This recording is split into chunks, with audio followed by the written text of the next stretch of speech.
I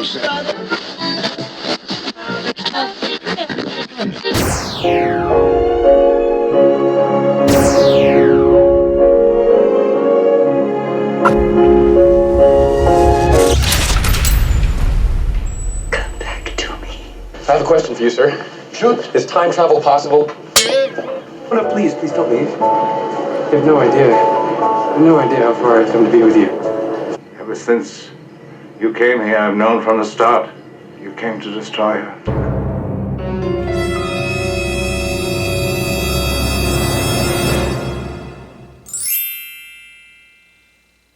Howdy, folks, and welcome to the Spaghetti Theater for the Spaghetti Theater Review. A very special episode. This time I'm going to review my favorite romance-themed film ever, in celebration of the fact that on September 14th, I will be getting married for the first time, and probably the last, to the love of my life, my very own princess, Amy. So yeah, I am a romantic and always wanted to meet the right woman. The one woman who really needed me in her life and could show me that. And by miracle, this perfect match came into my life. And we both also love Somewhere in Time. And also The Princess Bride, as far as romantic films go. So it had to be one of those. It was no easy choice, but the one that involved time travel won out in the end. Anything that involved time travel would pique my interest in the film. That is until they did it to death, as they tend to do. Also, the movie stars Christopher Reeve. Yeah, Superman. When I was a kid, I watched this just because it starred the guy who played Superman. I loved Superman, like many millions and millions of other children did, I'm sure. And still do, apparently. So here it is, in celebration of my marriage. Somewhere in Time. An epic love story through the fabrics of time itself. Forced Dr. Quinn medicine woman to be torn between two Christophers. When this Christopher travels from 1980 to 1912 just to meet and fall in love with her, an upcoming play actress of the time. All while her business manager, this Christopher, looms over her like a dominating force to be reckoned with, primarily concerned about her acting career, going straight to the top, meaning this love-hungry Christopher needs to fuck all the way off so that can happen. Now this movie isn't only based on the novel by the great Richard Matheson, but he also wrote the screenplay and has a bit part in the film. One line. So you know it's loyal to its source material. Morning. Morning. Astonishing. I love that. So here it is, folks. The greatest love story ever, next to The Princess Bride, and maybe Starman.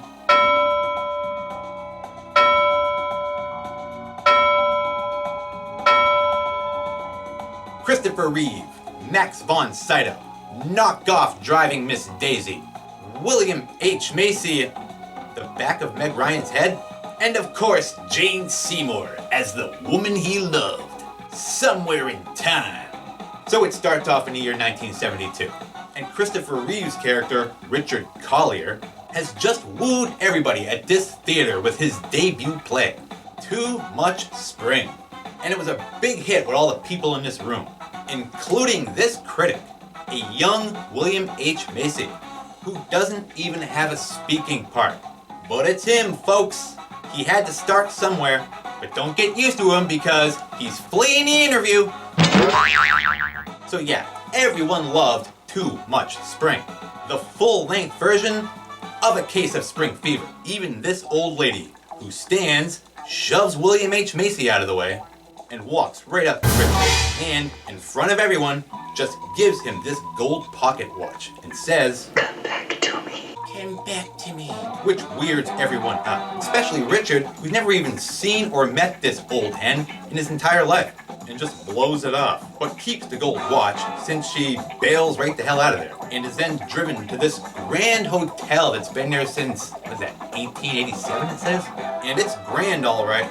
Wow, and I guess she lives here because she goes right to her room, ignoring this lady who she seems to live with, just so she can go play her favorite song. Stare at the lake out the window, then just sit with the playbill for Too Much Spring, like it was the best play she ever saw. It must have blown her mind or something when she realized just how important springs are in our everyday lives. But we'll never know because cut to 8 years later. It's 1980 now. Yeah, I'm a year old, and it's officially the 80s. And Richard Collier is now a successful playwright with all sorts of plays under his belt. Only he's finally hit a wall and has some kind of writer's block. So he tells his agent to fuck off, hops into his little sports car, and just leaves the city with no destination in mind. That's when he discovers the Grand Hotel, still there, and decides to spend the night. Maybe that will help his writer's block, and then he can write a sequel to Too Much Spring. Not enough summer, so he signs in, gets a room, and meets the bellhop, Arthur, who's like 100 years old, and has spent his entire life pretty much in this very Grand Hotel. Well, I've been here since 1910. Since 1910. Wow, and he's a talker too. Came here with my parents when I was 5 years old. Really? My father was a desk clerk. Tells Richard all about how his dad used to be a desk clerk here, and he would annoy the hell out of him regularly by playing with his ball in the lobby. He got so mad at me sometimes. I'm lucky I lived to be 6. Oh, Arthur. Man, since 1910 now, this hotel is his entire life then. 3, George. He seems happy though, so way to go, Arthur. Anyway, he shows Richard to his room, gets his tip, and then also informs him that he lives here on the grounds. My name's Arthur, and I live in the bungalow behind the hotel. In the bungalow out back. Okay, thanks a lot. See you around, Arthur. So if you ever need anything, feel free to wake his old ass up at 3 in the morning, no matter how crazy the request. That's dedication to a hotel and its guests. Then, before taking off, Arthur asks Richard if they've ever met before. Have we ever met before? Since Arthur seems to find him familiar somehow. No, I don't think so. Only nope, sorry Arthur. I've never been to the Grand Hotel before, therefore I've never met your old ass. No, I'm sure we haven't. Since this place is your entire life now, oh well, he must be just going senile. Have a nice day here, Mr. Collier. Richard then heads off to the dining room, only they won't be serving food for another 40 minutes. Yeah, when do you open? In about 40 minutes, sir. 40 minutes? Yeah, sorry buddy. You're not getting special treatment just because you're Superman. So to kill some time, he checks out the hotel's Hall of History. It's an old place. So he looks around for a bit before being suddenly drawn to this photograph on the wall of a young, hot Jane Seymour. And even though it's just a picture, he falls right in love with her. As the music would suggest as well. The closer he gets to it, the louder and more intense the music becomes.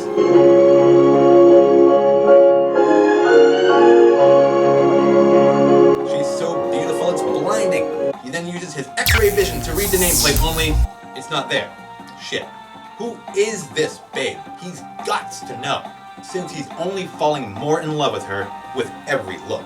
She must be important if her photograph gets its own personal wall. So he tracks down Arthur and asks him who the hell that woman in the photo is. There's a photograph, a young woman. Since the nameplate is missing for whatever reason. They never explain actually. Who cares?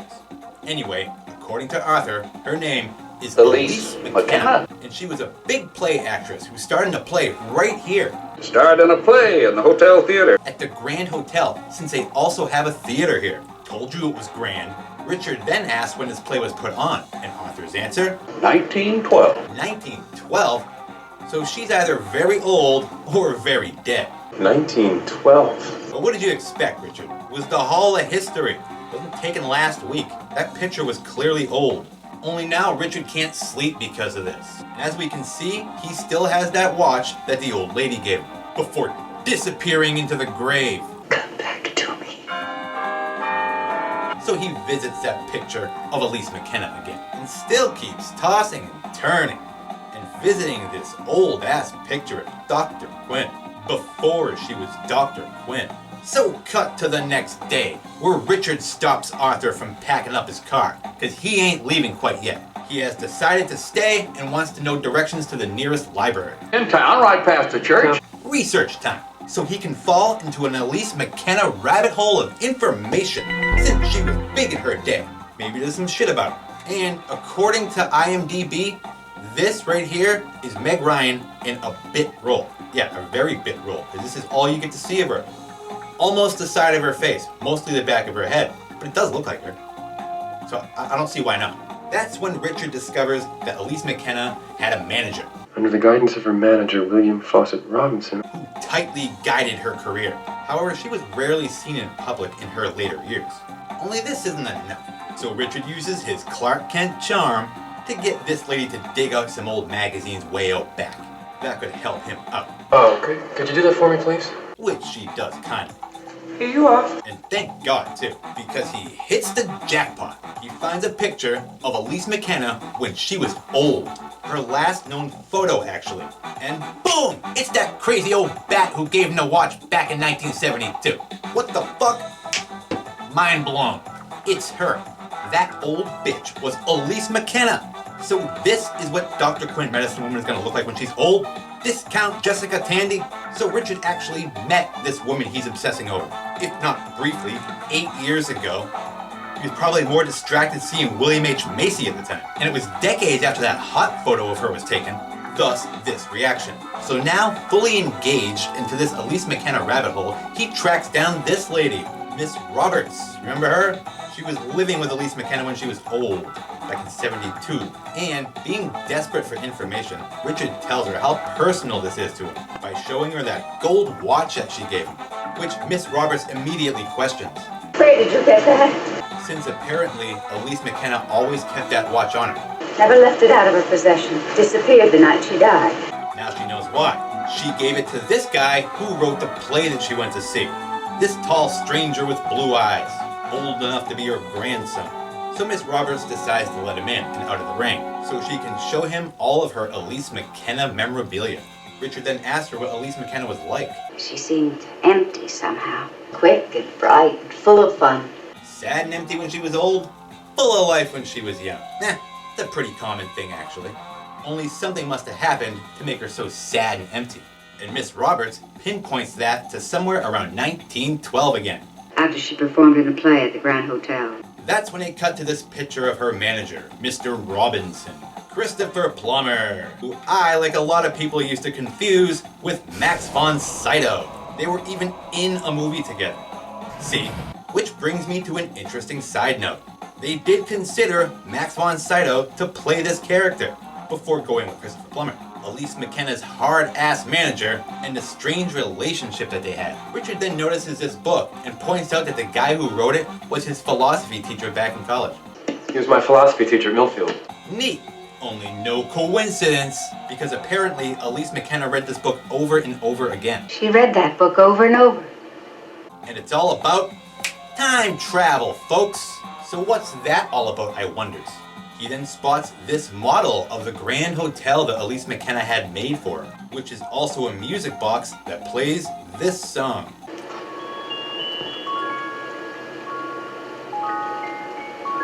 Which, when Richard hears it, has his mind blown again, when he realizes that it's his most favorite song in the world. That's my favorite music in the whole world. 9 to 5 by Dolly Parton. Working 9 to 5, what a way to make a living. No, I'm just kidding. That is weird though, only what does it mean? So cut to this college, where Richard has tracked down his old philosophy teacher, who wrote that book about time travel, Professor Juror number 11 from 12 Angry Men, just to ask him, after 9 years, if time travel is possible. Is time travel possible? So, intrigued, the professor entertains this notion with a story all about how he tried time traveling and almost did it. It's August 1571. Through self-hypnosis while vacationing in Venice. He was staying at an old hotel that still had the atmosphere of a different time, some hundreds of years ago. Using this technique, he tried to convince his brain that it actually was hundreds of years ago. Over and over and again and again and again. And that he was in the past. And for a split second, he thinks he may have actually done it before being sucked back to the present. I was only there a fraction of an instant. Since there were still too many items in the room at the time that reminded him of the present. There were objects around me that were clearly from the present. And just killed the mood.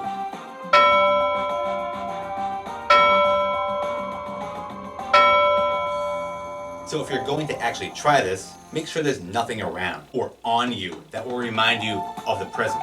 I would disassociate myself entirely from the present. So now, completely convinced that this time-traveling mind thing is possible, Richard goes right to work, by heading into town so he can trade in his modern day coins for 1912 ones. Wow, what a bustling little downtown they have here. Huh, folks? They have a Horn's bar, a hamburger joint, Schwinn's bicycle rental, Murdoch's fudge kitchen, yummy! Frank Shama gifts, fine!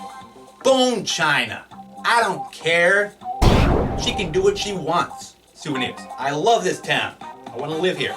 And of course, Baxter's Coin Shop for some 1912 coinage. After that, he gets himself a circa 1912 suit, an era-friendly haircut. I wouldn't fucking make it there. And a goofy little hat as the cherry on top, folks. For circa 1912 Christopher Reeve.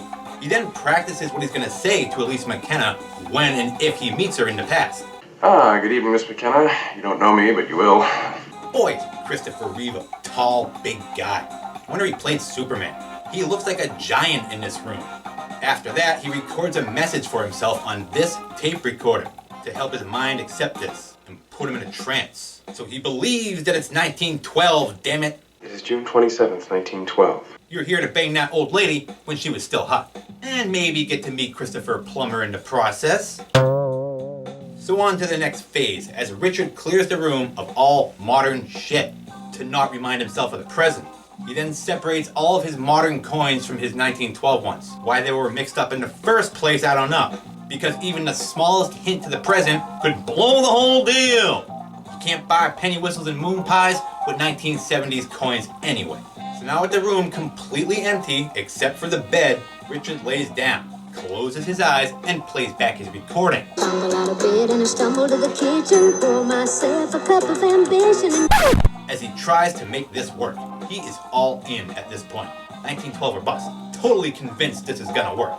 He bought the suit, cut his hair, and stocked up on 1912 coinage. Time travel is possible. That professor said so. Only after a while, it doesn't seem to be working, and starts to get a little frustrated and tired. Damn it! Just plain annoyed now. Pushes on anyway until he finally snaps and nearly destroys that modern day tape recorder. When fuck! Since it's not working for some reason. You idiot. So finally he takes a break from this hypno time travel shit. To go visit, that photo of Elise McKenna again. That started him on this obsessive mystical journey through time. That's when he notices another artifact in the Hall of History. An old login book, meaning they actually saved those over the years. And decades.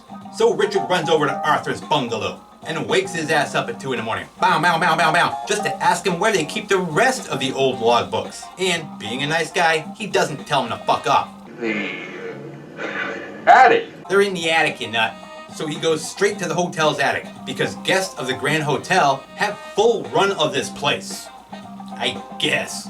There he finds the 1912 login book, where he discovers Elise McKenna's name and room number. He then skims down to the next few names to see if his pops up, and cross your fingers. Bingo! Richard Collier, holy fuck. Mind breaking blown again. He was there. Always, apparently. There was never a timeline where he didn't show up from the future to court Elise McKenna in the past. Now officially verified by that login book. I was there. So now he has no choice, even if he changes his mind. He has to go to 1912, if not just to live up to that logbook's prophecy. He then notes that when he was there, he stayed in room 416 and logged in at 9:18. So cut back to his empty ass room, where he lays down on the bed and goes right back to work. Shit, just get a DeLorean, buddy. Only no, he's doing it this way, which is when he finally smartens up and realizes that cassette tape recorders didn't exist in 1912. So he puts that shit out of sight and out of mind. Oh yeah, I suppose you're wondering what happened to my outfit. You see, I filmed the first half of this video about an hour before I went to my wedding. So that was me all dressed up to go to my wedding, which was like almost 2 weeks ago now. Because not only is the wedding over, and so is the honeymoon, yeah, I'm back filming the second half of this review. Oh look, Crispin number 1's here. Say hoo-ha. Is that so, Crispin number 1? I haven't seen you in a while. Have a seat, why don't you? sit in on this one. Anyway, back to the review. So now, with a newfound focus, he tries extra hard this time to think his way into 1912 at the Grand Hotel. And that's when it actually starts to work.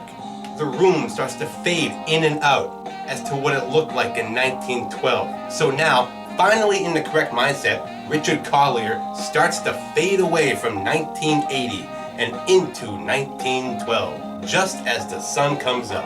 And just like that, it's 1912, and Richard wakes up to see that the room is now filled with a ton of 1912 shit. They lived like hoarders back then. So hot shit, it friggin' worked. Way to go, Richard Collier. Mind fully blown. So Richard stands up slowly, amazed that he actually did it, and that he's no longer laying down but sitting. And I don't know if you noticed, but the pattern on that 1912 pillow is the same exact pattern as the 1980 bedsheet. That's pattern dedication from the owners of the Grand Hotel, I guess. So now in 1912, Richard makes sure that all of his little items made it with him, like his 1912 coins and that pocket watch that old Elise McKenna gave him. Which brings up a good question to me. How did his clothes and items time travel with him if all of this was through hypnosis? Shouldn't he have arrived there naked like he did in Superman? He did. He arrived naked. Pecker and all. Did we really need that scene? Only it's a good thing he didn't, because this room is currently being occupied by 1912 folk, and one of them is in the room right now. So he tries to bail the hell out of there. Only now someone's trying to get in. Oh shit, jump out the window, I guess. If Gus Gorman can survive, Superman can.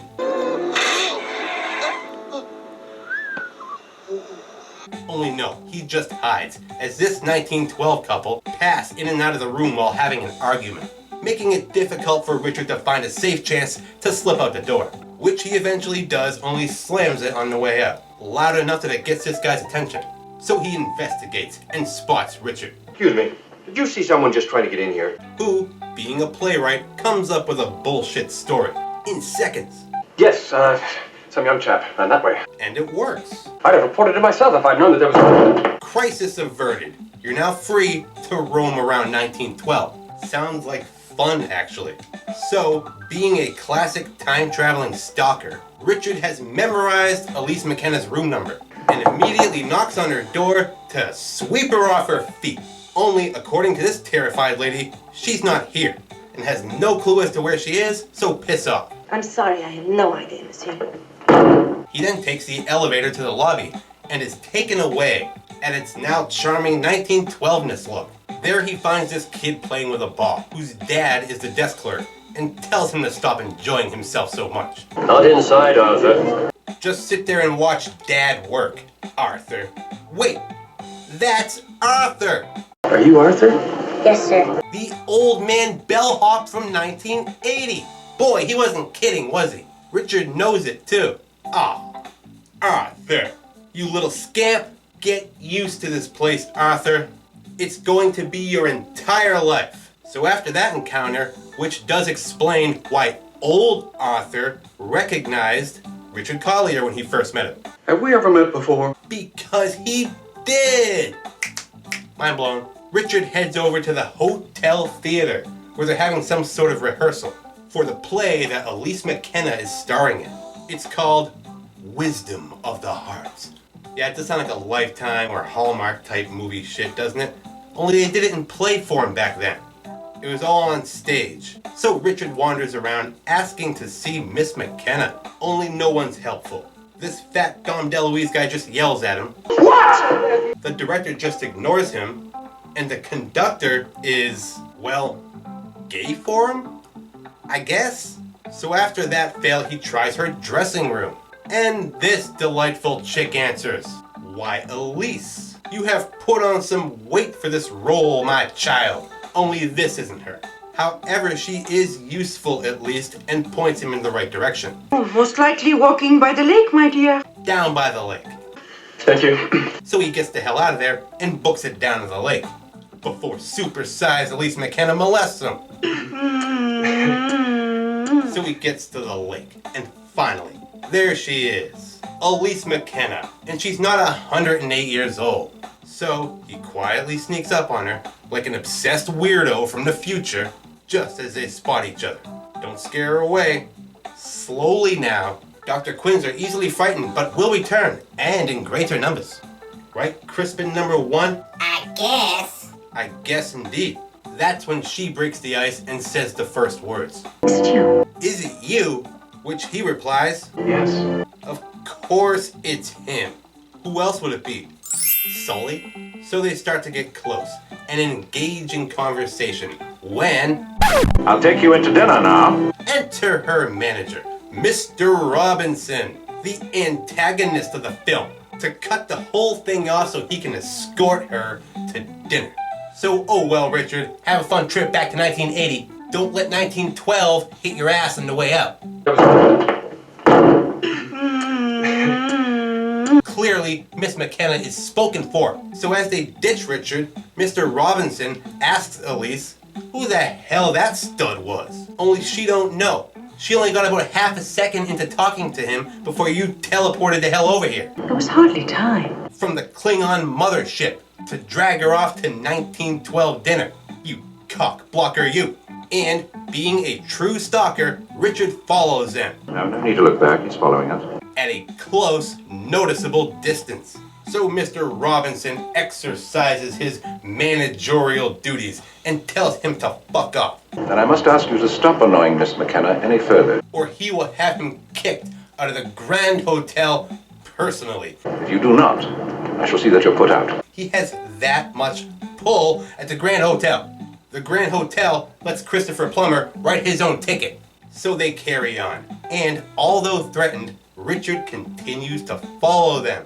Yeah, he didn't mind time travel to 1912 just to be scared off by the likes of you, Max von Sydow. So he follows them all the way to dinner at the hotel's dining hall, Monsieur, may I help you, please? where he puts on a whole act and pretends to have given Christopher Plummer's character herpes, just so the hotel host will let him in. You sure you want to do this?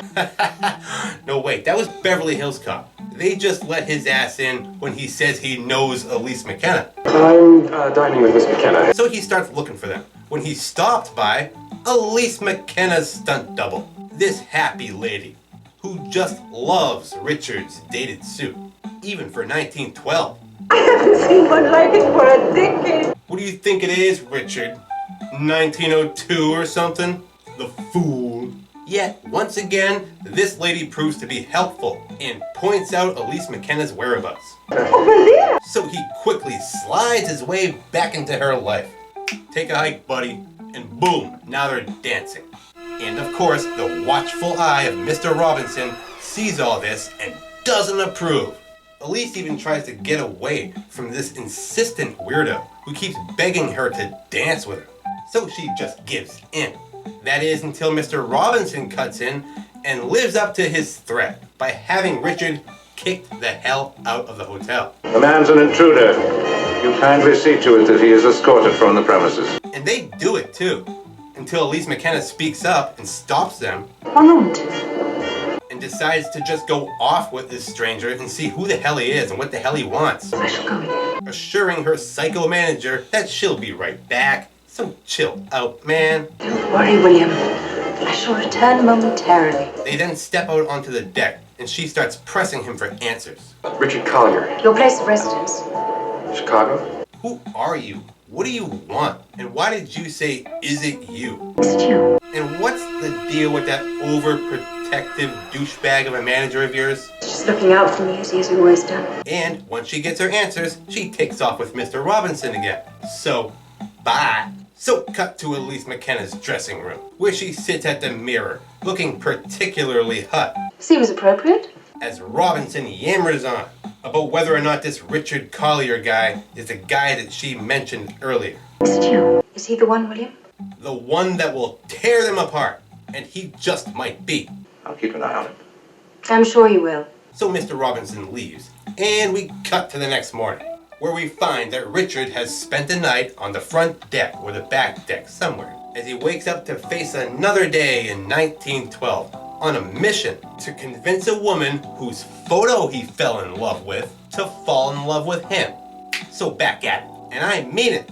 He goes straight to Elise McKenna's room and knocks on the door, and when she answers, invites her out to breakfast. Would you like to go to breakfast? Great.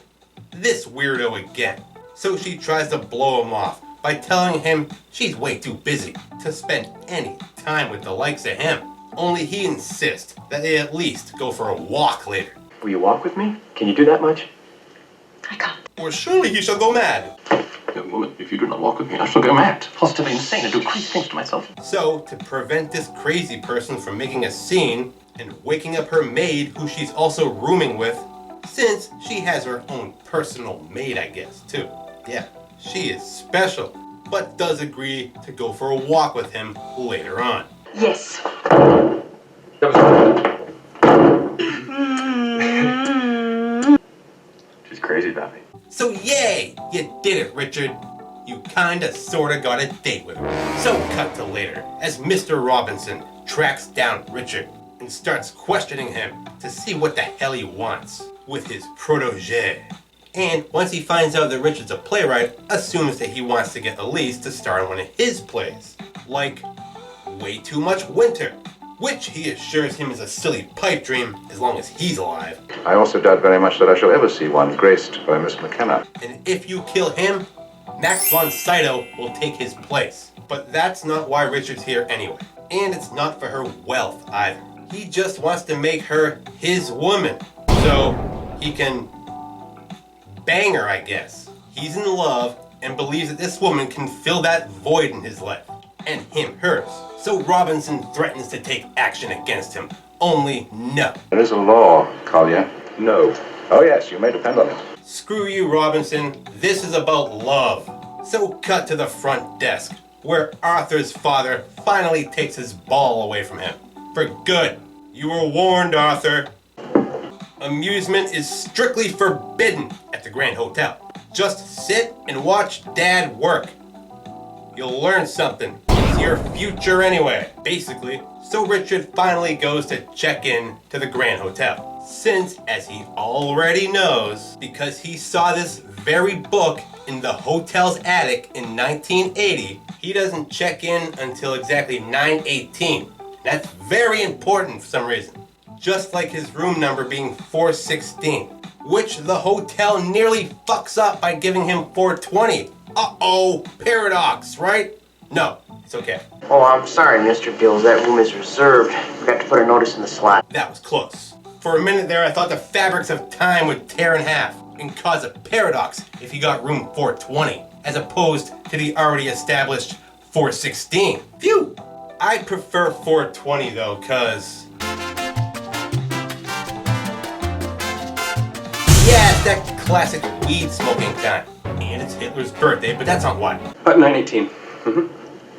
Only we're good now. The 1912 book matches up with the 1981. We're checked in, just like Dunstan. And Richard even defies Arthur's dad by giving him his ball back. See you around, Arthur. I wonder how long that shit's gonna last. You'll have no life outside this place. Richard then shaves in the 1912 gentleman's room and does such a bad job at it in his dated suit that it astonishes this guy. Astonishing. So Richard finally meets up with Elise for that walk and a little getting to know you before the most controversial, raunchiest, hardcore sex scene in movie history. Only it's not going to be easy because they're being tailed by none other than Mr. Robinson. Gotta give him credit, he's like a bulldog. Now he's the crazy stalker. So, to escape him, Richard takes her on a horse and carriage ride. I don't think he's gonna chase after them. And that's when we get our love montage, as they enjoy lovely 1912 together. Walk by the lake and all these other period piece folk enjoying their day in 1912. Even the camera color seems to be set on the 1912 setting. See, it's a lot less majestic by 1980. Gross. Can't believe this is the same spot. Elise then hangs on Richard's every word as he goes on and on about Well, we can't actually hear him, so who knows? She's taken in by it though. Oh, I love it when he rants on about getting rid of all the nuclear weapons in the world, putting them in a big net bag and swinging them over his head and throwing them into the sun. What a man. Then it's on to the lighthouse, where she discusses with him the stresses of being a play actress in 1912, and how she has very little time for personal relationships like this one. Richard then asked her why she said, "Is it you?" when he first crept up on her. Is it you? Why did you say, "Is it you?" So she explains to him that that's Mr. Robinson's whole theory on her career. William told me you were coming. Robinson? That one day a man will come along, sweep her off her feet, thus ending her successful acting career. You came to destroy her. She'll abandon Mr. Robinson and acting to run off with this guy and be some dope's wife and poop out a couple of kids. Did he tell you that man would be someone to be afraid of? So shun this man when he arrives, for he is something to fear, is what he's trying to drill into her. Do you believe that? Only she's not an idiot and doesn't believe any of it herself. No. Or she probably wouldn't be on this date with him. So cut to them canoeing across the lake, as Richard hums his favorite piece of music again. You know, the same one from old Elise's Grand Hotel music box.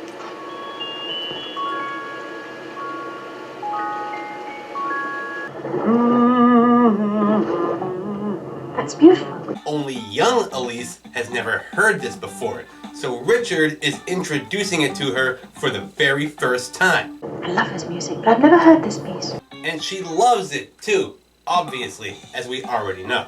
Just like the watch, she carried it with her entire life. So cut to them riding through the 1912 version of that downtown street, as they return the horse and buggy and then chill out in this gazebo for a minute, where they just kind of sit there all weird-like, before Elise decides that she needs to go rest in the middle of the day. No, I have to rest a while. This date has been exhausting, even though she was sitting on her ass the whole time. That's when he pulls out that watch and tells her that it was given to him as a gift. It was given to me. But doesn't mention from who, of course. Yeah, old you gave it to me in the future. You believe that shit? So cut to the end of the date, as Richard drops Elise off at her room. Only, being a real sly boots, he manages to convince her to let him in for a passionate makeout session. Soft and sweet. That is, until some asshole knocks on the door and spoils everything. McKenna? Can you guess who it is, folks? Yep, it's her insane manager, Mr. Robinson. Here's to you, Mr. Robinson. And she's not too happy at this point about his constant intrusions on her personal life.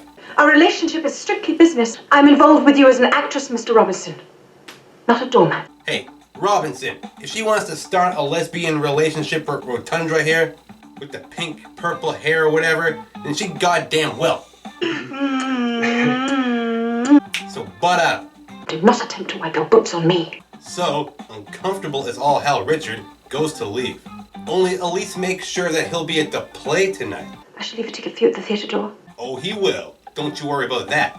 So, an angered Mr. Robinson storms off now that she has stood up to him. Of what? Take that. Go find another young actress to groom, you weirdie. So cut to the play. It's on.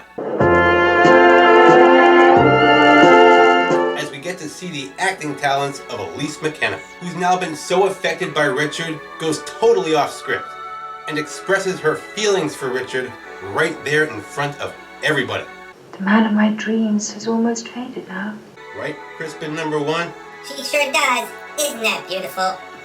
I guess. And what man is that, miss? She's found her dream man, and she loves it. The cast and crew are the only ones that know it's even happened.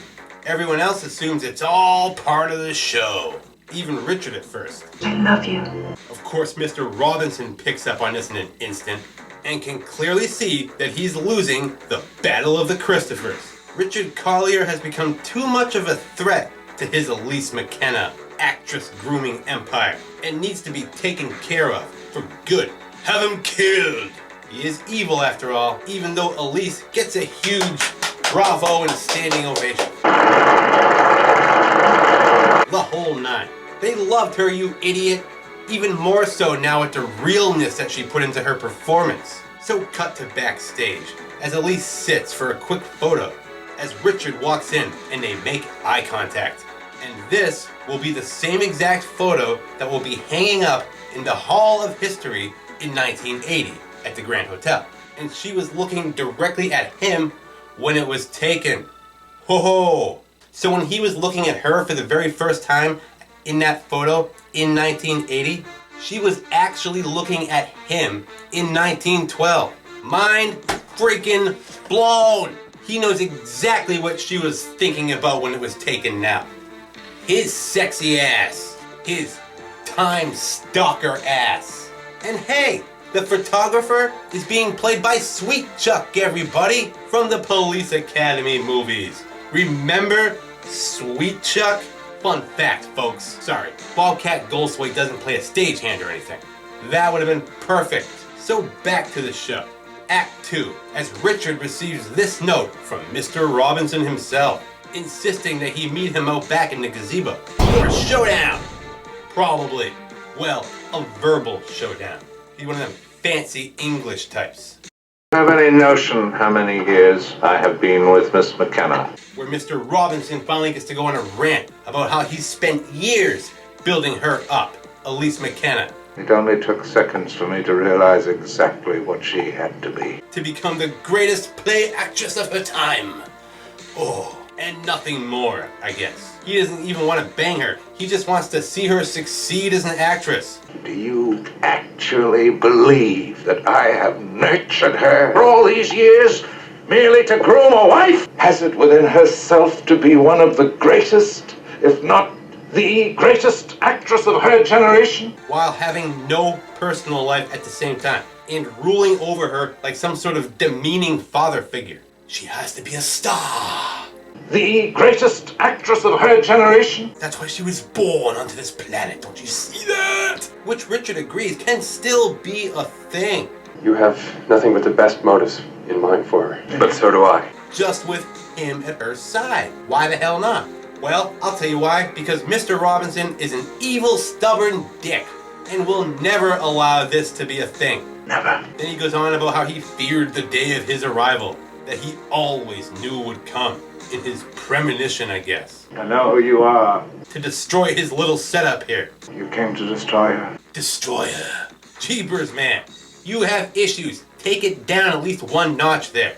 You can just see that crazy look in his eyes. You're not going to ruin this for him, and he's serious. So, as Richard heads back to Elise, Mr. Robinson has his hired 1912 thugs attack and then kidnap him and drag his ass away.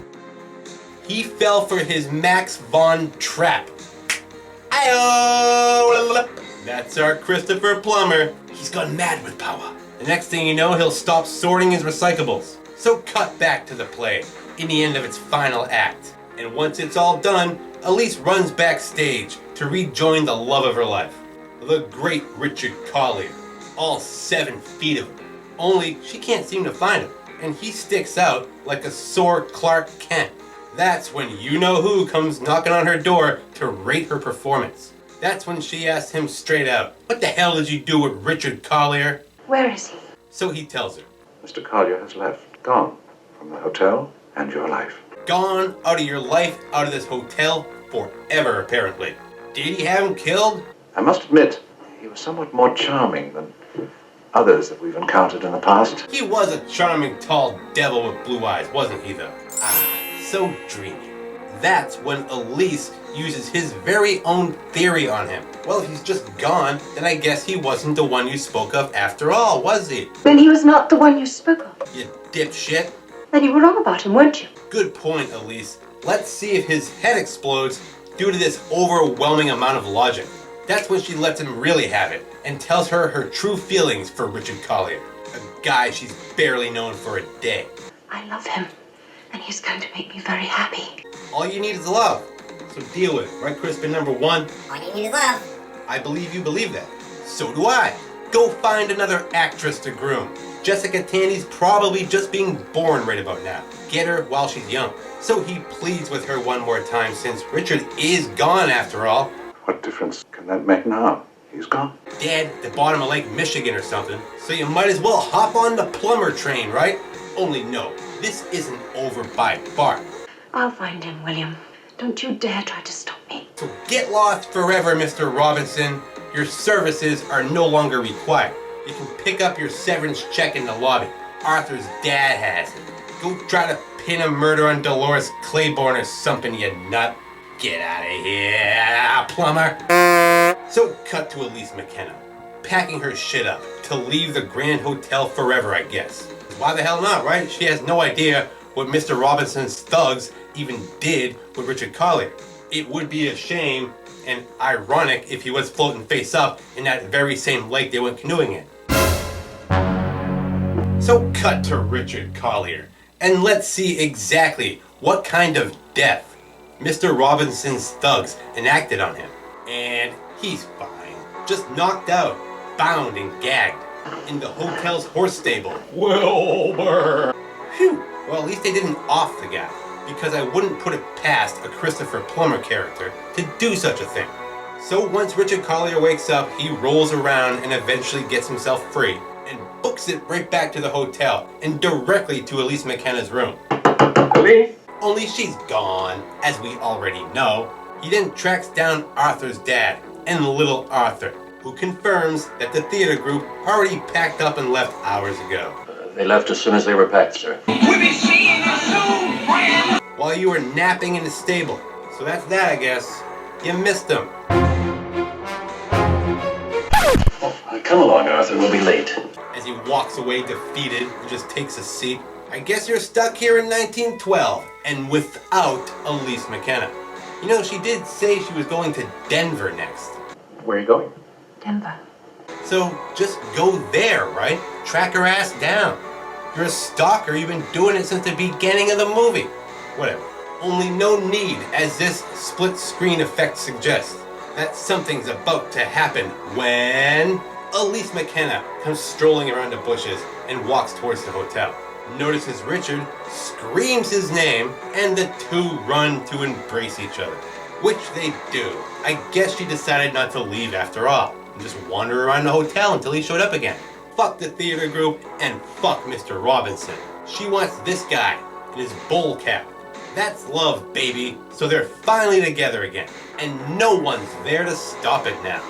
No one except Mr. Lincoln, if you know what I mean. I've seen this movie a ton of times. So cut to Richard's room for the long, anticipated, 20-minute, full frontal, X-rated sex scene that we've all been waiting for. Nope, of course not, I'm kidding. It's very tasteful, actually, and gets the same point across.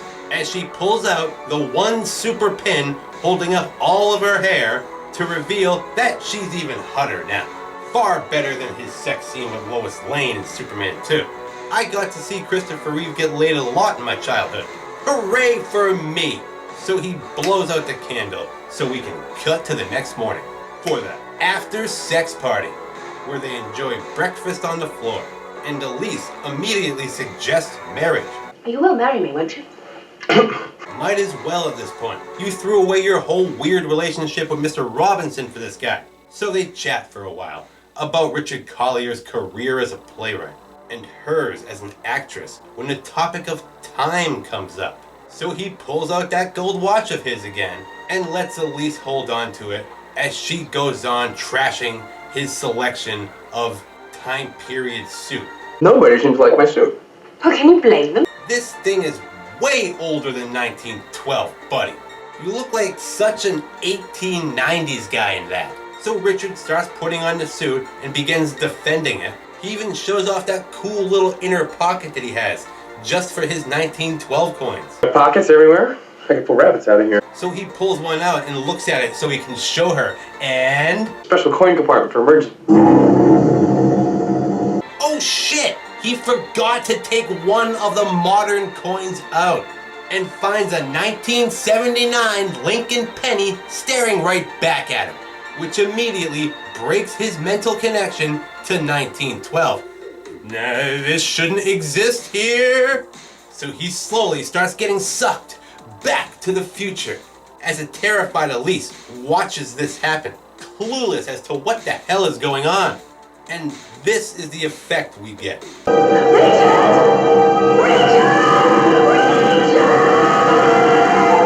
So, I always wondered what that looked like from her point of view. Ooh, and then this fucking disappears. Oh, he's gone. Looks like it's just Crispin now. I'm here, you dick. I was just trying to make a point.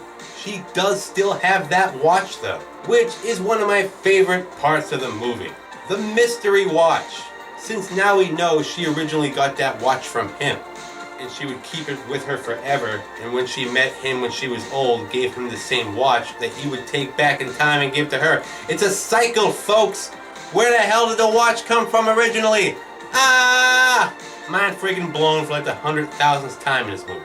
It's a cycle like life itself. So it's 1980 again, and Richard Collier is still in room 416, which in 1980 isn't his room, so he gets the hell out of there, and runs back to his own empty-ass room in panic.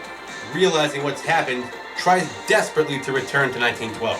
29, 1912. Even though he's exhausted and in panic mode, keeps on trying. June 29th, 1912.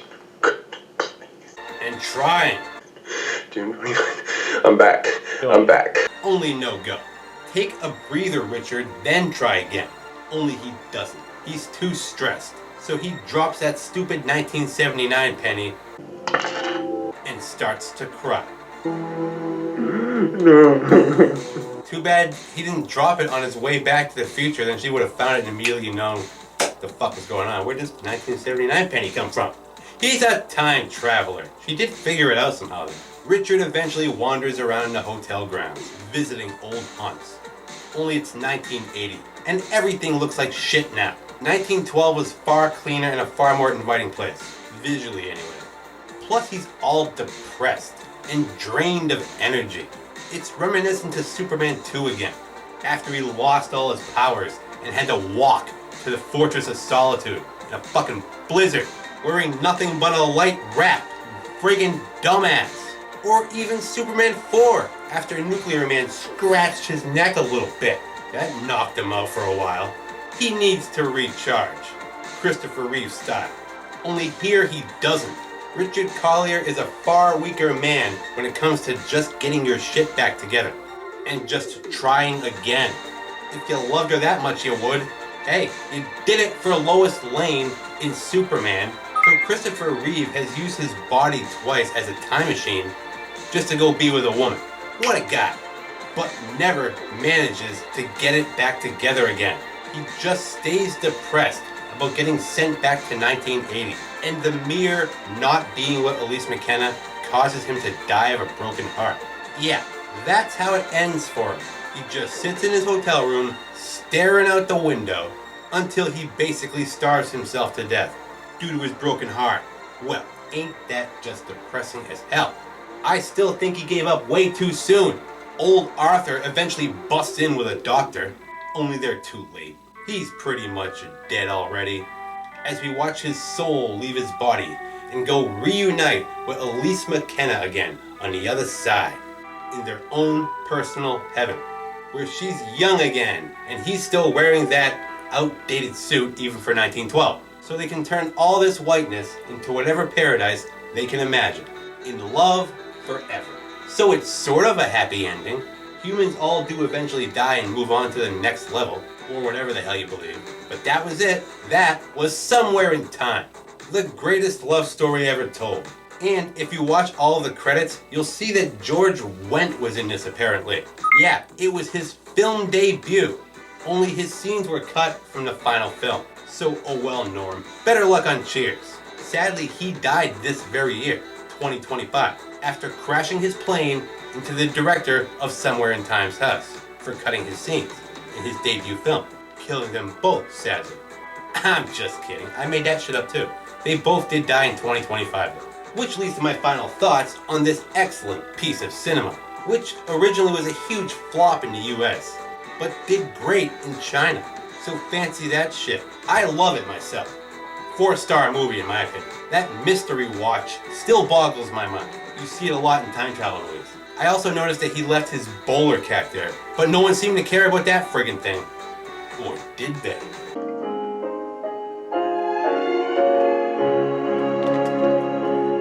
Jeanette Schwartz, I think is the director's name, also directed Supergirl, Jaws 2, but most notably, the TV movie codenamed Diamond Head. Yeah, I know. It was on Mystery Science Theater.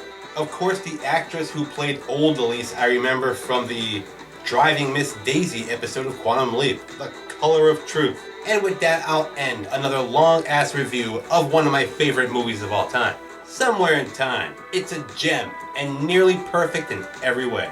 I still wish he would have tried harder a second time to get back to 1912 instead of giving up so easy. They did manage to fall in love rather quickly. But then again, so did myself and my own fiance, who I'm now happily married to. Meaning, when I started filming this video, I was technically not married yet, and now I am. Voila. It took that long to put this together. Plus, I still have to edit all of this. So a big thanks again, of course, to all my subscribers and leavers of comments. Adios for now, folks, and I'll see you at the theater. Ready to go, Crispin number one? Uh-huh. Viva say hoo-ha. Congratulations on getting married. Aw, that's nice of you, Crispin. Don't fuck it up. I'm not gonna fuck it up, Crispin. You know me. Yeah, I know you. Tumble out of bed and I stumble to the kitchen. Pour myself a cup of ambition and yawn.